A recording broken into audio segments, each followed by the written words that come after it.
Bom dia, nono ano! Vamos lá fixar a matéria dos módulos 10 e 11, que na verdade os dois falam de reportagem. E aí eu vou rever com vocês um pouquinho dos conceitos e fazer uns exercícios para a gente ver se ficou bem apreendido esse conteúdo, tá bom? Vamos lá. Aqui embaixo do meu vídeo, tem um arquivo do Word onde você vai encontrar os textos, as perguntas, tudo escrito, tá? Aqui é mais pra gente interagir um pouquinho melhor, tá bom? Vamos lá. A reportagem é um gênero textual não literário.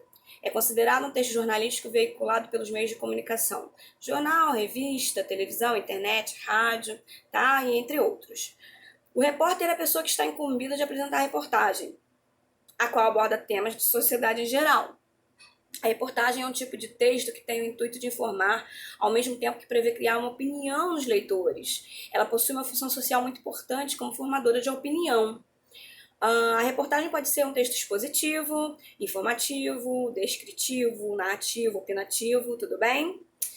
Desse modo, ela tanto pode se aproximar da notícia quanto dos artigos opinativos, porém você não deve confundir. A gente já viu aí as diferenciações que eu fiz, né? Notícia, reportagem, a gente já viu artigo de opinião também, então não tem como confundir, tá? Vamos lá aqui. Aí eu fiz algumas perguntinhas. Veja para mim. Considere as seguintes características. Texto expressionista de subjetividade exacerbada. Predominância da forma narrativa e humanização do relato. Texto de natureza impressionista e objetividade dos fatos narrados. Predominância da forma descritiva e desumanização do relato. Texto literário e alta subjetividade. Tem esses itens aí e eu quero saber quais são as características desse gênero de reportagem. Para isso, você vai me marcar aqui letra A, B, C, D ou E, tá bom? Depois eu pergunto o seguinte: são características do gênero reportagem? Aí eu também tenho aqui as letrinhas, né? Comunicação utilizada entre pessoas que mantêm algum tipo de relação íntima, cuja linguagem é predominantemente coloquial. Você vai ver aqui, ó, letra B. Seu principal objetivo é transmitir a opinião de pessoas de destaque sobre algum assunto de interesse. Ou então, texto jornalístico divulgado nos meios de comunicação de massa informa fatos de interesse público cuja linguagem deve ser objetiva e clara. Ou então, a linguagem é a sua principal característica, pois há uma preocupação com a seleção de combinação vocabular. Sua linguagem é predominantemente subjetiva.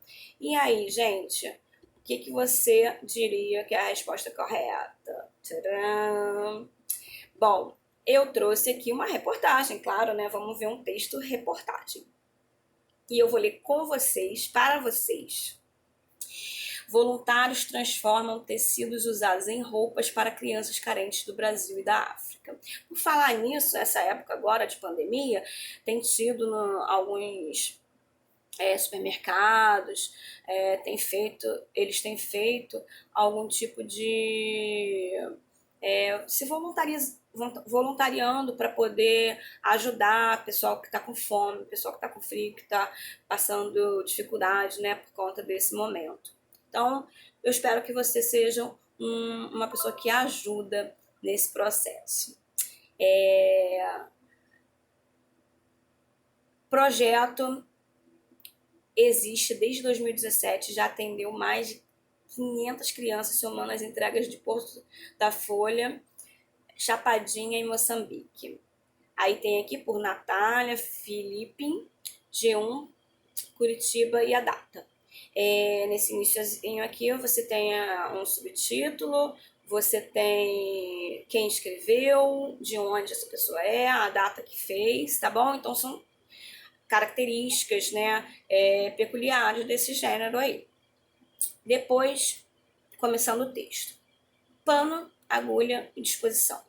É isso que os cerca de 30 voluntários de Curitiba utilizam para transformar simples tecidos em roupas para crianças carentes do Brasil e também de outros lugares. Eles já fizeram entregas em Porto da Folha, Chapadinha e em Moçambique, na África. O projeto já beneficiou mais de 500 crianças. Tudo começou em 2016, quando a farmacêutica Carla Gabardo, de 54 anos, viu em um programa de televisão uma senhora dos Estados Unidos que criava vestidos para crianças a partir de fronhas e depois doava. Sempre quis fazer algum trabalho voluntário, mas não sabia o que. Em outubro de 2016, fui para a Índia, trabalhar como voluntária em uma casa de Mata Teresa, em Calcutá. Voltei e resolvi que não dava mais para ficar parada. Carla contou que, após ver toda a necessidade do povo, quis apostar em um trabalho que durasse mais naquela região, já que não poderia ficar viajando constantemente. Em vez de doação de alimentos, trabalho com recreação ou outras atividades, resolveu criar roupas para crianças carentes. Em 2017, iniciava-se o projeto Pontos com Amor, que transformava as camisas antigas do marido dela em peças para os pequenos. As camisas masculinas foram essenciais, que às vezes rendiam tecidos para 2 vestidinhos. Os voluntários agora também usam lençóis e toalhas de mesa. Participam do projeto atualmente mais de 30 pessoas com encontros mensais. Não importa se é homem, mulher, jovem ou idoso, porque, segundo eles, cada um tem uma habilidade e pode contribuir de alguma forma. Depois das roupinhas prontas, é a hora da entrega. Segundo Carla, são os próprios voluntários que as realizam. Cada um que vai pagar a passagem e os custos. A gente sempre busca lugares quentes, porque fazemos vestidos. Deixa eu subir aqui rapidinho, gente. De alça, e selecionamos lugares que já tenham algum projeto voltado para a educação infantil. Atenção nesse trecho que responde algumas das perguntas que eu vou fazer lá embaixo. De acordo com os voluntários, nesse ano, eles começaram a confeccionar também calções para os meninos. O grupo já fez entregas em Porto da Folha, Chapadinha e Moçambique, na África. Vamos lá, e aparece uma foto aqui, né, provavelmente de alguns voluntários e as crianças ajudadas, bem legal. Já a voluntária Maria Rita Gonçalves, de 62 anos, começou a participar do projeto por acaso. O irmão dela tinha 180 camisetas de uniformes para descartar. Quando soube que 2 mulheres de Curitiba aproveitavam tecidos antigos para um bem maior, fui eu, minha cunhada e meu marido conhecer o projeto. Já pedimos ainda mais doações de sobras de confecção, como fitas, rendas e aviamentos. Não sou costureira profissional, apenas gosto de artesanato, relatou a voluntária. O voluntário Tainan Santos, de 28 anos, contou que entrar no projeto e fazer entregas foi um marco na vida. Sinto que estou conectando pessoas que têm amor para dar, com pessoas que têm muita carência e necessidade. Reconhecer que o trabalho realizado gerou frutos e trouxe a alegria para o próximo é a força inspiradora e motivadora para darmos os próximos pontos, concluiu o voluntário. Gente, atenção aqui à linguagem conotativa, né? Aquela que a gente não quer dizer ao pé da letra. Também para responder perguntas que eu fiz. Interessados em contribuir com o projeto podem entrar em contato com a organizadora através do e-mail tal aqui, tá? E aí a tia vai perguntar as seguintes coisas. Vamos lá. Deixa eu rapidinho que eu passei aqui. Vamos lá. Qual é o assunto dessa reportagem, gente? Sobre o que ela fala, né? Que tipo de assunto, de tema é tratado? Aí depois eu pergunto o seguinte: como o projeto começou? Bom, só a palavra começou já dá uma dica de onde você vai achar no texto essa resposta, lá no início, né? Quem pode participar do projeto e por quê? E aí, isso também vai estar disponível ali no texto. O nome do projeto, número 4. O nome do projeto é Pontos com Amor. Ponto, gente, para quem não sabe, né, a gente faz pontos em cruz, né, tem um negócio lá de costura lá que chama ponto, e é claro, ponto com amor, é feito com boa vontade, com generosidade, isso daí é uma linguagem denotativa, desculpa, conotativa, tá? Denotativa é o pé da letra, e quando eu falo pontos com amor, é esses pontos que são uma questão real, né, da palavra, juntando como se ele é feito com amor. Então, a pergunta aqui para mim é: a quais pontos esse nome faz referente? Os pontos com amor. Ele se refere a quê? Quem leu aqui o texto junto comigo, né, ficou atento, sabe, não precisa nem voltar no texto, que já sabe do que se refere. Número 5 diz o seguinte: quais são os critérios para escolher os lugares de doação? Eu, na hora que eu li isso, eu falei, gente, atenção que serve para uma das respostas. Como a voluntária Maria Rita começou a participar do projeto, né? Essa daqui, como é que ela começou? O que inspira e motiva a Tainã a ser voluntário do projeto? Qual é a inspiração, qual é a motivação que ele encontra para fazer isso? Número 8, como entrar em contato com a organizadora do projeto? Pô, isso daí é bem tranquilo, né? Qual é o gênero, que gênero textual é esse?